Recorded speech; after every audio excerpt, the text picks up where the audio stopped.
Buen día, decidí hablarles de la Inmaculada Concepción porque es un tema que una vez más nos ayuda a comprender cómo se construyen ciertas verdades a lo largo del tiempo. La Inmaculada Concepción se refiere a que la Virgen sería el único ser humano, en toda la historia de la humanidad, en haber sido concebido sin la mancha del pecado original, porque, como sabes, según la doctrina cristiana, todos nacemos marcados por este signo que habría abandonado a nuestros antepasados. Entonces nuestra alma nace con este sello que luego hay que borrar, y por eso lo primero que hay que decir, antes de desarrollar algunos temas muy interesantes, muy curiosos en relación a cómo funciona tanto el concepto como luego el dogma incluso de la Inmaculada Concepción.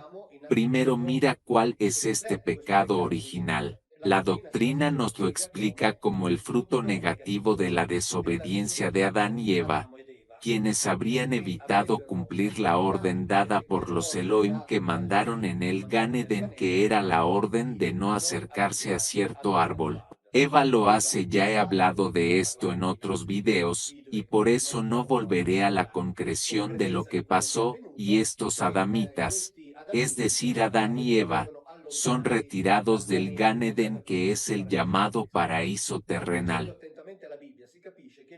Pero, leyendo atentamente la Biblia, entendemos que allí no hay pecado original, y menos aún hay pecado original que luego pasa a los descendientes, dejando así una mancha en toda la humanidad desde ese momento en adelante hasta el fin de los tiempos, mancha que luego requiere intervenciones reparadoras que deben ser realizadas por mediadores, es decir, por esta estructura intermedia que tendría la tarea de devolver nuestras almas a Dios, es decir, de limpiarlas y reconciliarnos con el Padre Celestial. Pero, ¿qué dice la propia exégesis católica sobre el pecado original? Leamos la nota que se encuentra en la Biblia de Jerusalén. Es decir, la propia exégesis cristiana reconoce que en ese relato bíblico no hay fundamentos para desarrollar esa doctrina que Pablo mencionó primero en su carta a los romanos y luego en la carta a los corintios. Tenemos así un primer testimonio de esta inexistencia sustancial del pecado original. Cuando en marzo de 2016 me reuní con los representantes de las religiones más importantes que hacen referencia al Antiguo Testamento, durante esa reunión pública hablamos sobre el llamado pecado original, que, por ejemplo, sabemos que para los judíos en esencia existe. Nada como lo que dice el rabino. Me cuesta un poco hablar de esto porque no quiero ofender la sensibilidad de nadie. Es decir, sabía que estaba al lado de, digamos, tres corrientes de pensamiento religioso que, en cambio, al menos formalmente, creen en el pecado original, y por eso dice, no querría ofender la sensibilidad de nadie, pero continúan, en cuanto al peso de el pecado original dentro de la humanidad. En la tradición judía, el peso de este es mucho menor que el que encontramos en la tradición católica. En el judaísmo, esto no existe, y no de manera extremadamente velada.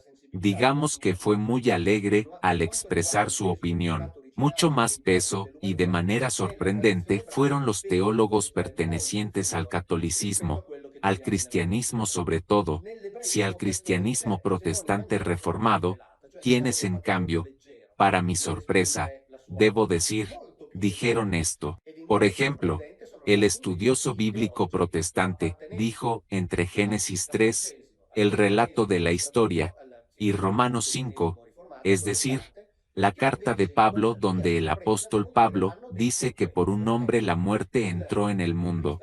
Evidentemente no hay coincidencia, y de hecho uno, leyendo a Pablo, puede preguntarse dónde encuentra esa idea, y esto confirma exactamente lo que leímos antes, es decir, en aquel pasaje de esta idea del pecado original no existe en el Antiguo Testamento. ¿Qué dijo el teólogo docente, teólogo católico, profesor de la Facultad de Teología del Norte de Italia? Dijo, yo separaría el concepto de pecado original de un concepto de pecado de clan, es decir, que uno ha pecado, los padres han pecado y los hijos lo llevan consigo. Algo de este tipo, en mi opinión, es ampliamente rechazado en el Nuevo Testamento, aunque, lamentablemente, ha sido ampliamente utilizado en teología. Nos encontramos, pues, ante las mismas afirmaciones de la exégesis cristiana que niega esta existencia del pecado original.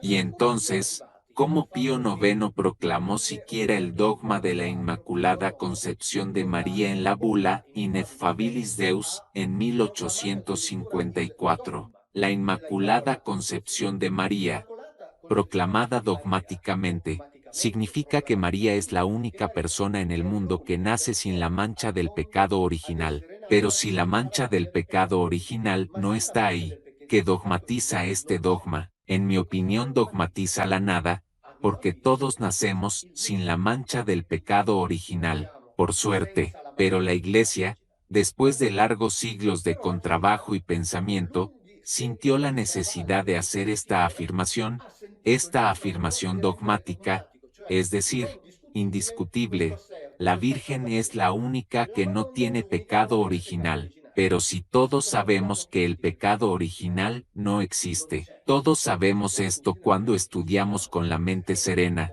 con la mente tranquila y entonces, ¿qué significa este dogma? Y sobre todo, ¿de dónde viene? Este dogma deriva, como dije antes, de una larga labor dentro de la elaboración de la teología o del llamado magisterio de la Iglesia. Un largo calvario porque obviamente no todos estuvieron de acuerdo, y con razón porque, dadas las premisas, diría que no se puede evitar estar en desacuerdo. Pero ¿quién fue el primero en hablar de ello? De más está decir que fue Agustín de Hipona quien, ¿qué hizo? Por un lado, estableció formalmente y, diría, describió y definió formalmente la idea del pecado original que ya había sido esbozada erróneamente por Pablo en la carta a los romanos y al mismo tiempo por Agustín.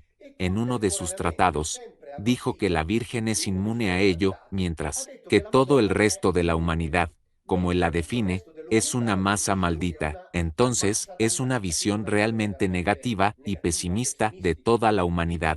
Bueno, si somos masa maldita no lo somos porque haya pecado original, lo somos porque queremos serlo. Por lo tanto, en el momento en que nos damos cuenta y tomamos conciencia de ello, también podemos dar pasos hacia atrás. Así es, no una condena, un sello que nos llega desde el principio de los tiempos y del que no podemos escapar, no, pacíficamente. Entonces, Agustín dijo precisamente que la Virgen, siendo Madre de Dios, no podía ser contaminada por el pecado original y a partir de ahí comenzó la elaboración que naturalmente tenía una necesidad que era encontrar documentación en los llamados textos sagrados. Podemos afirmar este hecho, porque no podría ser simplemente una elaboración teórica hecha por la Iglesia. ¿Cuáles son entonces los pasos en los que la Iglesia encuentra esencialmente una anticipación profética, en cierto sentido, de este nacimiento inmaculado de María? Un primer paso lo encontramos en el libro de los Proverbios que, como es habitual, leemos directamente en las Biblias que todos tenemos en casa. En el libro de Proverbios, en el capítulo 8, el versículo al que se refiere la Iglesia es el versículo 24, donde dice: cuando aún no había abismos nací, cuando aún no había manantiales llenos de agua. Aquí, muy bien, tomamos este verso y lo remitimos a la Virgen. Aparte de que no estamos hablando de concepción sin defecto, pero el capítulo 8 no es más que un capítulo en el que la sabiduría se alaba a sí misma, y habla de sí misma, y dice que fue creado antes que todas las cosas, y los invito a leerlo. Solo leí unos versos más: soy la inteligencia y la fuerza me pertenece. Por mí los reyes reinan y los jefes administran justicia. Por mí los príncipes gobiernan y los nobles juzgan la tierra. Amo a los que me aman y los que me buscan me encontrarán. Riquezas y gloria están conmigo, plenitud de bienes y de justicia. Mi fruto es mejor que el oro fino, mis productos son preferibles a la plata pura. Es decir, aquí es la sabiduría la que habla, una sabiduría personificada, por lo que la Virgen no tiene nada que ver, absolutamente nada. Se extrapola un verso, se le atribuye, y a partir de este verso, se inician algunas elaboraciones. Pero hay otro que es del Cantar de los Cantares, y este también lo vamos a leer en el capítulo 4. En el capítulo 4 el versículo que se usa, es este: tú eres toda hermosa amiga mía, y no hay mancha en ti. Bueno, este versículo se toma y se usa para identificar a María y definir su ausencia de la mancha del pecado original. No hay ninguna referencia a María aquí. El Cantar de los Cantares es un libro erótico, en el verdadero sentido de la palabra, lleno de detalles. Es la descripción de la relación entre dos amantes, y es una descripción poética pero muy clara de la relación sexual entre dos amantes. No hay duda.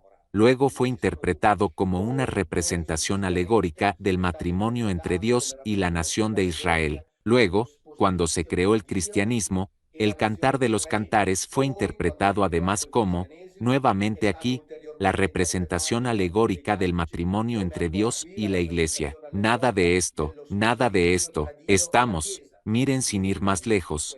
Los invito a leer el Cantar de los Cantares.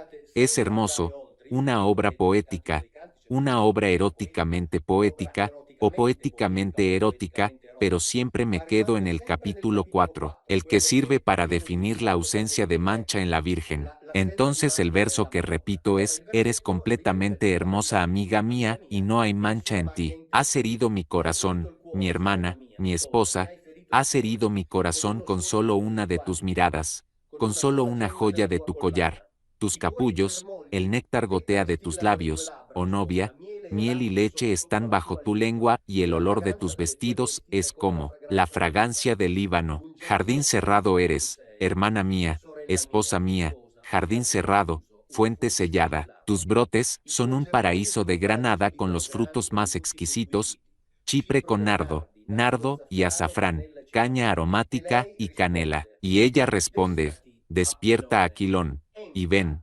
austro, sopla en mi jardín, deja gotear sus aromas, que mi amado entre en su jardín y coma las frutas más deliciosas. ¿Necesito explicarlo? No, lo importante es no tomarlo y atribuirlo a la Inmaculada Concepción de María porque no tiene nada que ver con ella. Luego un tercer pasaje que es usado por la Iglesia es el de Lucas 1:28, el cual vamos a ver, y en el cual el arcángel Gabriel se dirige a María, y deben saber que lo leeremos luego cuando leamos el protoevangelio de Santiago, y donde habla de la infancia de María. También lo leeremos en relación a la virginidad de María, es decir, la concepción virginal de Jesús. Sin embargo, allí, por ejemplo, se dice que María vivió en el templo de los 3 a los 12 años, y fue destinada entonces al servicio del templo. Ahora sabemos lo que significaba estar destinada también al servicio del templo. Hubo una serie de chicas que fueron tomadas porque pertenecían a una dinastía real, no chicas al azar, pertenecientes a una dinastía real, por lo que estaban destinadas a un proyecto futuro. Bueno, María era una de ellas. En Lucas 1:28 tenemos al arcángel Gabriel. Lo leemos de aquí, donde también está el texto griego, así que al menos el arcángel Gabriel dice Caie Selton pros auteneipen, por lo tanto, entró en ella, y le dijo, Caire, que caritomene normalmente se traduce, ave llena eres de gracia, pues este llena eres de gracia se interpreta como llena de gracia divina, y por tanto libre de la mancha del pecado original. En realidad en el griego tiene un significado preciso. Caire mientras tanto significa, anímate, regocíjate, que caritomene es el perfecto medio pasivo del verbo caritó, que significa hacerse bello, hacerse gracioso, llenarse de gracia estética. Entonces, lo que dice Gabriel es, alégrate María, tú que te has hecho hermosa, alégrate por el camino, en esencia te hemos elegido para hacer lo que debe suceder. En realidad, también aquí esta expresión caire que caritomene, llena de gracia, no tiene nada que ver con una gracia divina espiritual, sino que se refiere precisamente a la belleza de María y al hecho de que ella había sido elegida para un cierto tipo de proyecto que tenía como objetivo por empezar. Ahora estos son esencialmente los pasos que se utilizan para justificar de manera textual, es decir, el Antiguo Testamento y el Nuevo Testamento, este dogma de la Inmaculada Concepción, que repito es un dogma que no dogmatiza nada porque el pecado original no existe, y por lo tanto, ninguno de nosotros nace manchado, así que ni siquiera María obviamente, pero María es exactamente igual a todos los demás. Este dogma fue proclamado en 1854 por Pío IX y luego, en 1858, comenzaron en Lourdes las llamadas apariciones marianas. Recuerdo que en las apariciones marianas Bernadette Soubirous, cuando hablaba de esa figura femenina, la llamaba en el dialecto local Aqueró, que significa la de allá, no la Virgen, la de allá, por no saber quién era ella. Si no me equivoco, en la 16ª aparición, esa figura femenina en el dialecto local habría dicho que soy era Inmaculada Concepción, que significa que es una partícula introductoria casi intraducible. Soy, era, es el artículo femenino, Inmaculada, yo soy la Inmaculada Concepción. Ahora estamos en 1858, dado que el pecado original no existe, dado que el pecado original fue inventado por Pablo y sobre todo por Agustín de Hipona, quien al mismo tiempo también inventó el concepto de que la Virgen era la única inmune al pecado original, dado que, a lo largo de los siglos, la Iglesia ha debatido este tema de la concepción de María, porque, repito, no todos estaban de acuerdo porque obviamente, más allá de quienes quieren imponer verdades, también hay quienes piensan con claridad, que podemos pensar del hecho de que esta figura femenina le haya dicho, tal vez, a Bernadette Soubirous, yo soy la Inmaculada Concepción. Si fuera la Virgen, ¿no sabe que el pecado original no existe? Y si no fue la Virgen, ¿qué dijo realmente o qué le hicieron decir? Les digo que esto es una sospecha que ya estaba presente entonces.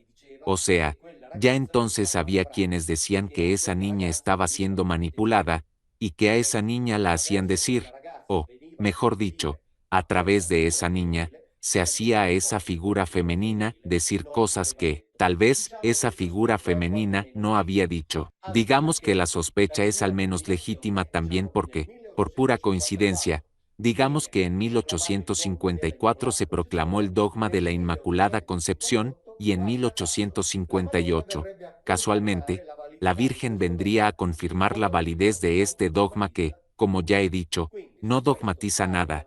Entonces vale la pena pensar en esto, vale la pena pensarlo con mucho cuidado, pensar con la propia cabeza porque al menos hay muchas dudas. Adiós.